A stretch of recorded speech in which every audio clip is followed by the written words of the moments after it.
Maaaring isipin mo na ang bilis ng liwanag ay isa lang numero. 299,792,458 metro bawat segundo. Mabilis, sobrang bilis. Ito ang pinakamabilis na bagay na alam natin. Sige, pero bakit ito ang hangganan? Bakit hindi ka makakabiyahe ng mas mabilis? Ano ang pumipigil sa'yo? Karamihan sa mga tao ay hindi talaga pinag-iisipan ito, basta tinatanggap lang.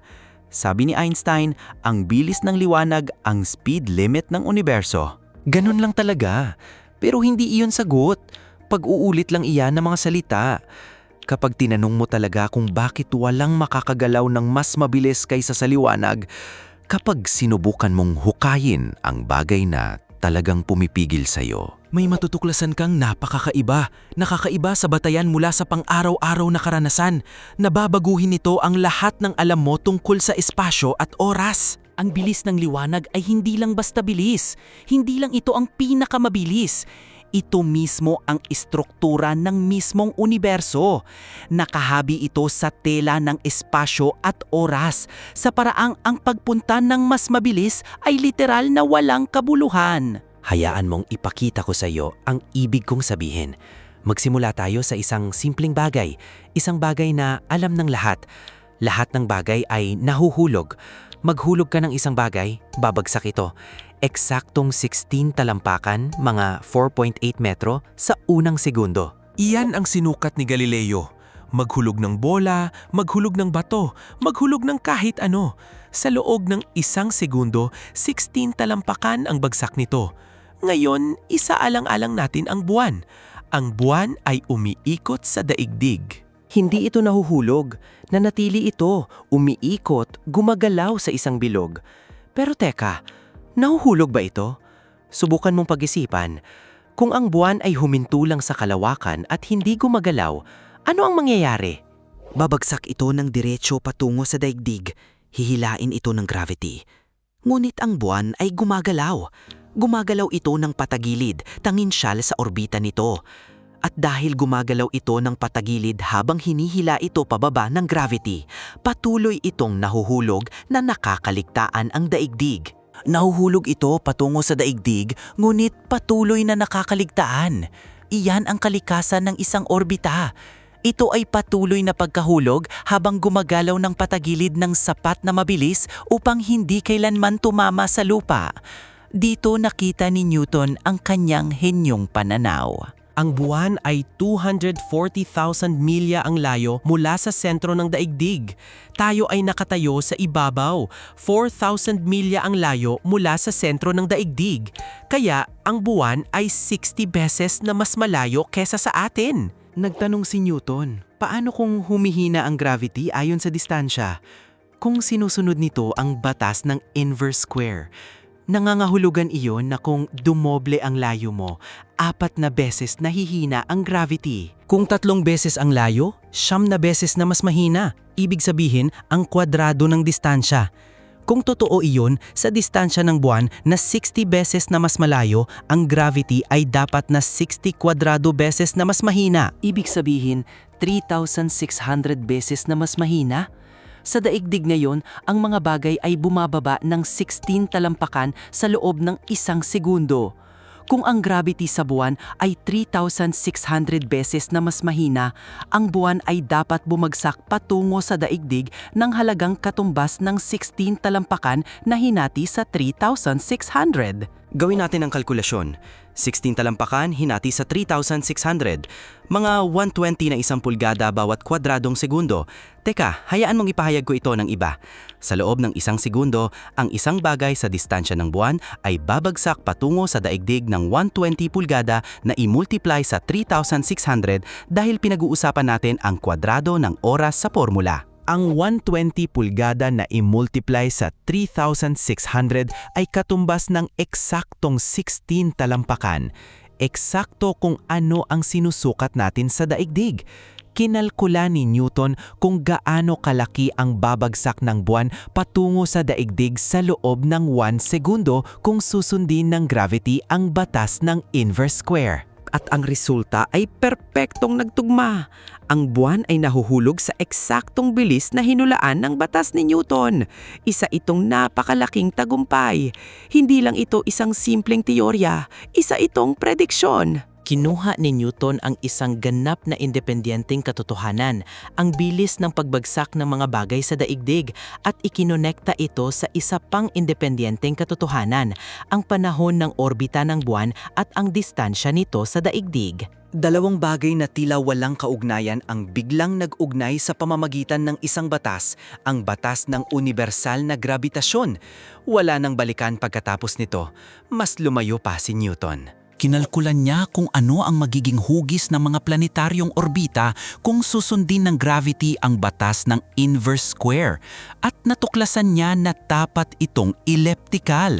At hulaan mo, Ang mga planeta ay talagang gumagalaw sa hugis ellipse. Sinukat na iyon ni Kepler noon, pero hindi alam ni Kepler kung bakit. Naipaliwanag iyon ni Newton. Nakakuha siya ng 3 ibon sa isang bato, at pagkatapos marami pang bagay ang luminaw. Ang mga pagtaas at pagbaba ng tubig, tides. Bakit may mga tides? Dahil hinihila ng buwan ang daigdig. Pero teka, kung ang buwan ay hinihila lang ang daigdig patungo dito, hindi ba't dapat mayroon lang isang high tide bawat araw? Iyon ang umbok ng tubig sa panig na kabaliktaran ng buwan. Ngunit sa katunayan, mayroong 2 tides bawat araw sa bawat 12 hours. Bakit? Iniisip ng ilan na ang daigdig ay hinihila palayo sa tubig. Ang iba naman ay nag-iisip na ang tubig ay hinihila patungo sa buwan. Parehong may punto, ngunit walang nakakuha ng buong larawan. Natanto ni Newton kung ano talaga ang nangyayari. Ang puwersa ng buwan sa daigdig at sa tubig ay pareho sa parehong distansya. Ngunit ang tubig sa gilid na malapit sa buwan ay mas malapit sa buwan kaysa sa sentro ng daigdig. Kaya mas mahigpit itong nahihila. At ang tubig sa malayong gilid ay mas malayo sa buwan kaysa sa sentro ng daigdig. Kaya mas kaunti ang hila. Sa makatuwid, mayroon kang 2 umbok ng tubig.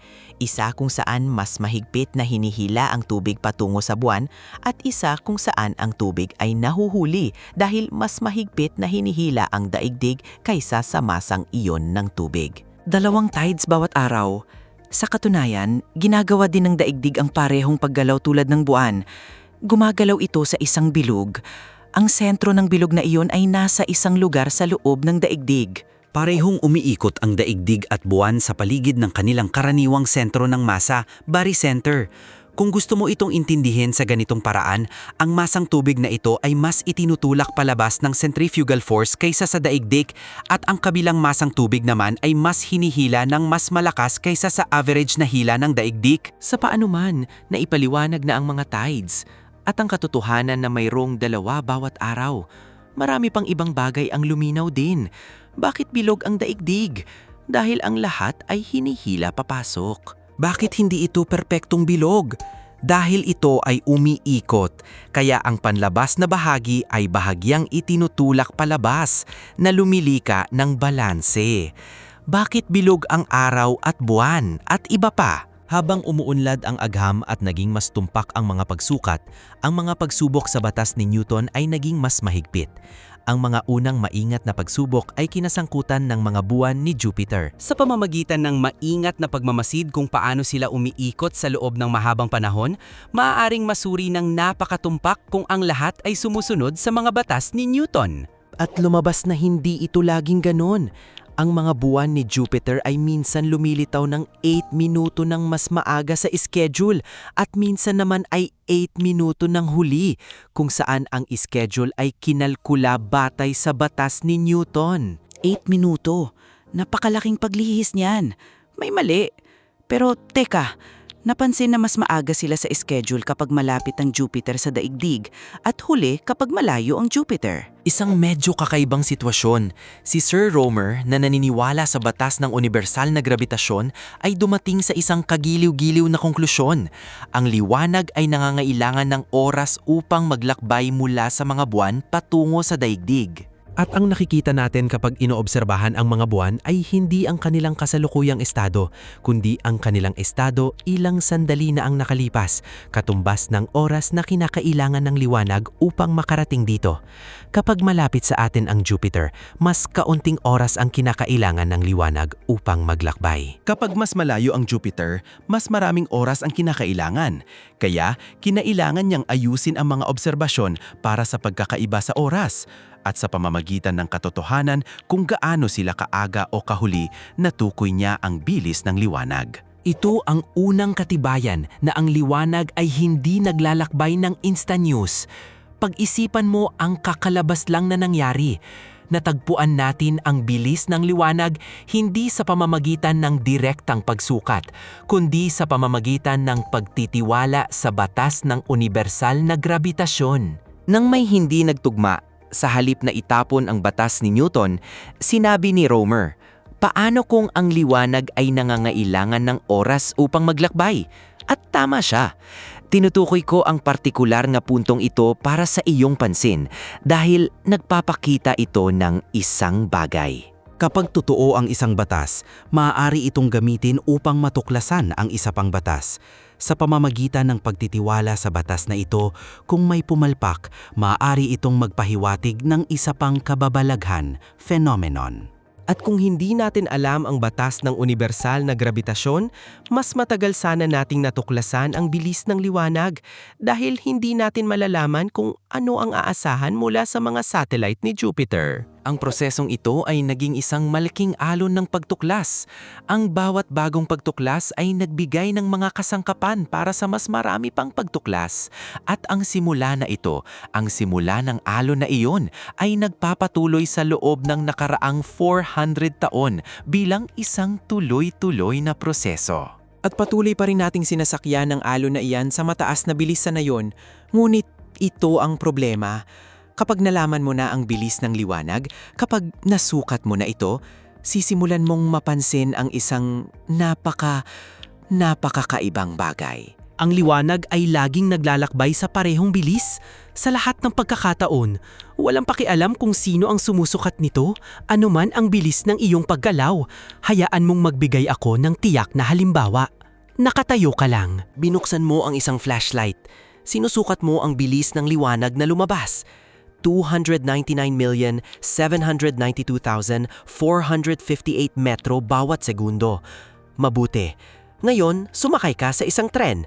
Isang mabilis na tren na gumagalaw sa kalahati ng bilis ng liwanag. Binuksan mo ang flashlight pasulong sa direksyon ng takbo ng tren. Ayon sa lohika, ang liwanag ay dapat na ngayong maglakbay sa bilis na katumbas ng bilis ng liwanag tinagdagan ng bilis ng tren. Katulad lang kung maghagis ka ng bola pasulong mula sa isang gumagalaw na tren. Ang bola ay gumagalaw ng mas mabilis kaysa kung ihahagis mo ito habang nakatayo lang. Ngunit hindi yan ang nangyayari. Sinusukat mo ang liwanag. Naglalakbay pa rin ito sa bilis na 299,792,458 metro bawat segundo. Eksaktong parehong bilis. Sinasabi mo sa sarili mo, baka mali ang sukat ko. Kaya pinatakbo mo pa ang tren ng mas mabilis. Umabot sa 90% ng bilis ng liwanag. Muli mong binuksan ang flashlight pasulong. Sinusukat mo. Pareho pa ring 299,792,458 metro bawat segundo. Nainis ka. Pinatakbo mo ang tren sa 99.999% ng bilis ng liwanag. Binuksan mo ang flashlight. Sinusukat mo. Pareho pa rin ang bilis. Ang bilis ng liwanag ay hindi na idaragdag. Hindi ito sumasama sa iyong bilis. Ito ay laging nananatiling pareho. Gaano man kaabilis gumalaw. Dapat masakit ito sa ulo mo. Hindi ganito gumagana ang bilis sa pang-araw-araw na buhay. Ang bilis ay aditibo. Kung nasa tren ka na tumatakbo sa 50 milya bawat oras at naglalakad ka pasulong sa 3 milya bawat oras, gumagalaw ka sa 53 milya bawat oras kumpara sa lupa. Ngunit hindi ganon ang ginagawa ng liwanag. Ang liwanag ay laging gumagalaw sa parehong bilis na may kaugnayan sa iyo, gaano man kabilis ang iyong paggalaw. Bakit? Natanto ni Einstein kung ano ang nangyari. At napakakaiba nito laban sa karaniwang kaalaman na maging ngayon, higit sa 1 siglo na ang lumipas, nahihirapan pa rin ang mga tao na tanggapin ito. Ang oras at espasyo ay hindi nakapirming. Ang mga ito ay nababaluktot. Yumuyuko at umabot ang mga ito upang panatilihing pare-pareho ang bilis ng liwanag.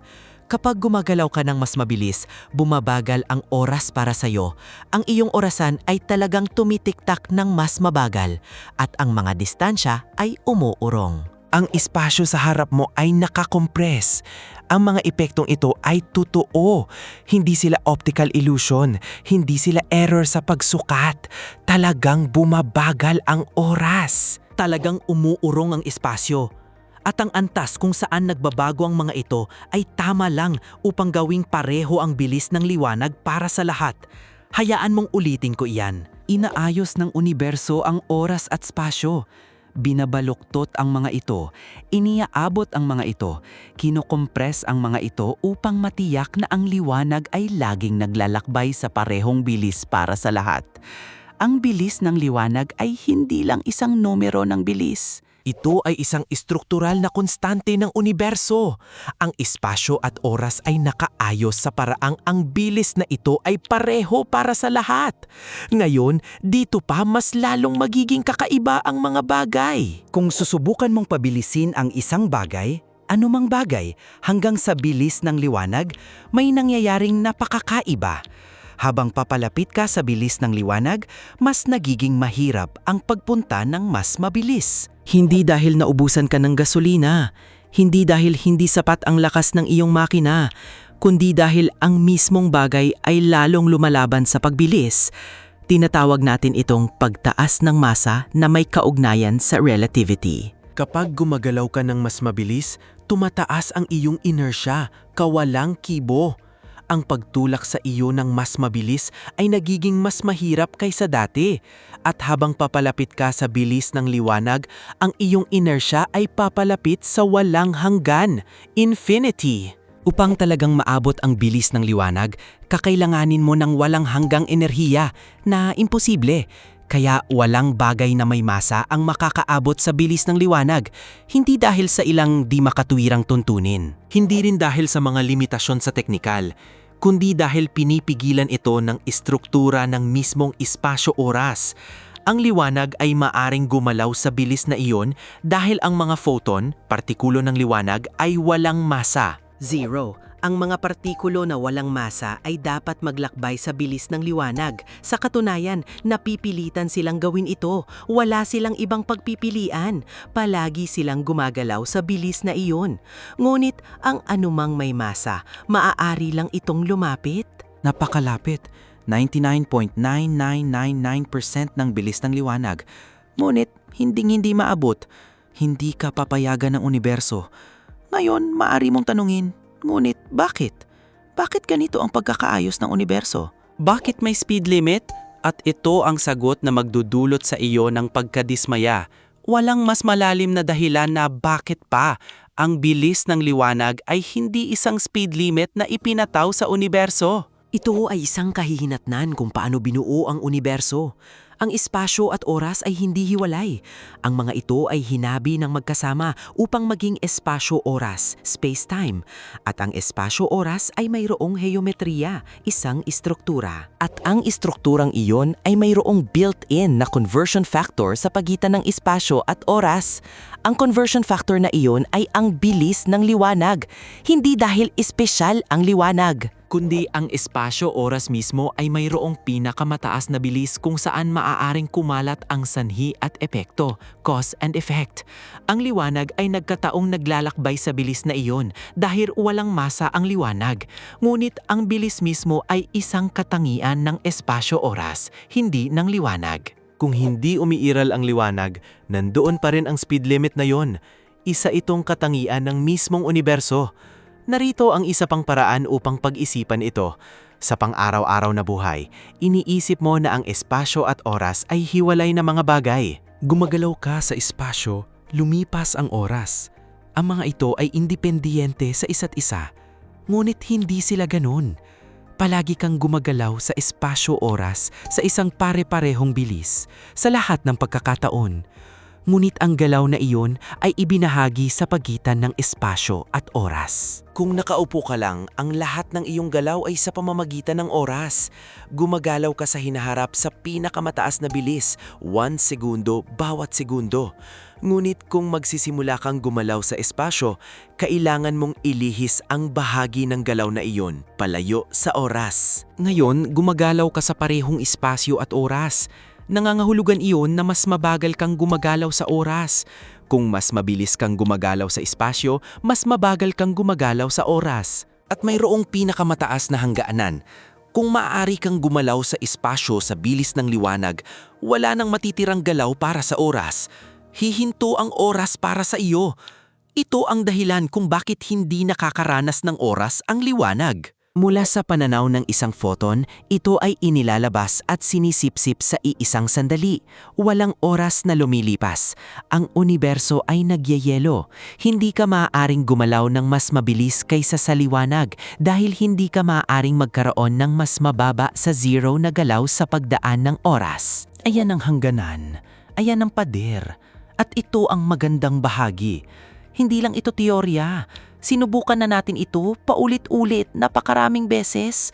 Ang mga partikulo sa accelerator ay pinapabilis hanggang 99.9999% ng bilis ng liwanag. At hulaan mo, habang papalapit sila, mas nagiging mahirap ang pagpabilis pa sa kanila.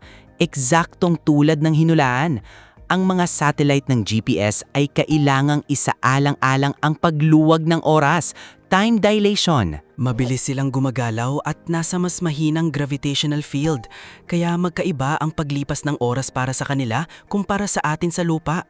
Kung hindi ito aayusin, ang GPS ay lilihis ng milya-milya sa loob lamang ng isang araw. Ang mga partikulo ng muon na nalilikas sa itaas na atmosfera ng cosmic rays ay dapat na nabubulok na bago pa man tumama sa lupa. Napakaikli ng kanilang buhay. Ngunit gumagalaw sila malapit sa bilis ng liwanag, kaya bumabagal ang oras para sa kanila. Mula sa kanilang pananaw, nabubuhay sila ng matagal upang makarating sa lupa. Mula sa ating pananaw, nabubuhay sila ng mas matagal dahil mabilis silang gumagalaw. Sa anumang paraan, mas maraming muon ang umaabot sa lupa kaysa sa normal, eksakto tulad ng hinuhulaan ng teorya ng relativity. Hindi iyon pag-iisip-isip lang, iyan ay sinukat na resulta. Ang katotohanan na ang bilis ng liwanag ay isang hangganan ay kasing subok na tulad ng anumang bagay sa physics. Kaya't mag-summary tayo, bakit ang bilis ng liwanag ang limitasyon? Dahil ang espasyo-oras ay nakaayos sa paraang may pinakamataas na bilis para sa causal propagation, pagkalat ng sanhi at epekto. Ang bilis na iyon ay ang bilis ng liwanag. Hindi dahil espesyal ang liwanag, kundi dahil ang espasyo-oras mismo ay mayroong built-in na conversion factor na ito sa pagitan ng espasyo at oras. Hindi ka maaaring gumalaw ng mas mabilis dahil ang paggalam ng mas mabilis ay mangangailangan ng pag-atras sa oras na walang kabuluhan. Hindi ka maaaring magkaroon ng negatibong oras. Hindi mo maaaring baliktarin ang sanhi at epekto. Ang bilis ng liwanag ay ang bilis kung saan kumakalat sa universo ang tinatawag nating ngayon. Iyan ang bilis kung saan maaaring maglakbay ang impormasyon. Iyan ang bilis kung saan umaaksyon ang mga puwersa. Iyan ang pinakamataas na bilis ng pagbabago. At ang prosesong ito, ang alon ng pagtuklas na ito, ay nagsimula kay Newton na natuklasan ang gravity sa pamamagitan ng pagmamasid sa buwan. Pagkatapos ay si Romer na natuklasan ang bilis ng liwanag sa pamamagitan ng pagmamasid sa mga buwan ni Jupiter. Pagkatapos ay si Einstein na nakatanto na ang bilis ng liwanag ay pare-pareho at hinango ang relativity mula rito. Pagkatapos ay libo-libong eksperimento ang nagpatunay nito. Ang bawat pagtuklas ay nakabatay sa nauna. Ang bawat bagong pag-unawa ay nagbubukas ng pinto para sa mas malalim na pananaw. Ganyan gumagana ang agam. Iyan ang alon na nagpapatuloy sa loob ng nakalipas na 400 taon at patuloy pa rin nating sinasakyan ang alon na iyan sa mataas na bilis sa ngayon. Ang bilis ng liwanag ay hindi lang isang numero. Ito ang susi. Ito ang nagbubukas kung paano gumagana ang espasyo at oras. Ito ang nagpapakita sa atin na ang universo ay mas kakaiba at mas maganda kaysa sa naisip natin. At ang katotohanan na maari natin itong maintindihan, sukatin, subukin at gamitin upang makagawa ng mga prediksyon. Yan ang kagandahan ng physics. Hindi kaginhawaan, hindi kasimplihan, kundi katotohanan. Kung nagustuhan mo ang video na ito, tiyak na magugustuhan mo ang susunod na nilalaman. Sa makatuwid, pakiclick ang subscribe at i-on ang notification bell upang makapaghatid kami ng mas maraming kapanapanabik na nilalaman para sa iyo sa susunod na video.